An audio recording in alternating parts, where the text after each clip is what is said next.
من ملعب عمو بابا أخذت السواعد تبني وترفع الكتل الكونكريتية بكل حرص وتفاني لإكمال هذا الصرح الكروي الذي أخذ يبصر النور شيئا فشيئا ليكون مع أخوانه من الملاعب الجميلة والحديثة. الحمد لله نلاحظ أكو وتيرة من العمل متقدمة، وإن شاء الله عند تحسن الجو راح تكون الوتيرة أكثر من فاعلية.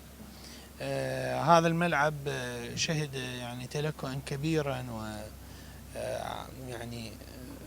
يعني ترك العمل فيه لسنوات طويلة، لكن بفضل الله بفضل جهود ملاكات وزارة الشباب والرياضة الهندسية وكل الجهود بداخل وزارة الشباب والرياضة تم إعادة العمل به واستؤنف بشكل قوي جدا، والآن وتيرة العمل بشكل متسارع. نسب إنجاز العمل أخذت تتسارع وبوتيرة عالية حرصا على إكماله بأحسن وجه خدمة للرياضة وبالتحديد كرتنا العراقية التي لا بد أن تكون لها ملاعب دولية ونموذجية.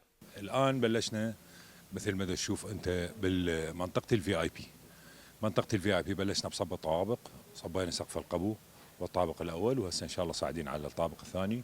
تهيئة قطع البريكاست المسبقة الصب اللي موجودة حاليا هسه دينا ينصبون بها، بس هي طبعا اكو قطعة هواية انتجت خلال هذا الشهر الى ان وصلنا هاي المرحلة.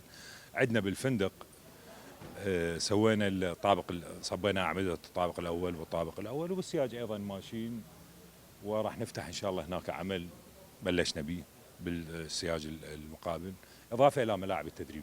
جميل أن نشاهد مثل هكذا صروح، لكن الأهم هو أن يكون لها اهتمام خاص من بعد الانتهاء من سير الأعمال فيها للمحافظة على رونقها بشكل دائم بكل الأوقات لاحتضان أي مسابقة مهما اختلفت مسمياتها. اسم كبير يحمله هذا الملعب من أجل أن يكون معروفا للأجيال الحالية والقادمة، لتضاف هذه التحفة المعمارية إلى بقية المنشآت الكروية الأخرى، ما يدل على أن الخط الرياضي أخذ بالتوسع العمراني يوما بعد آخر.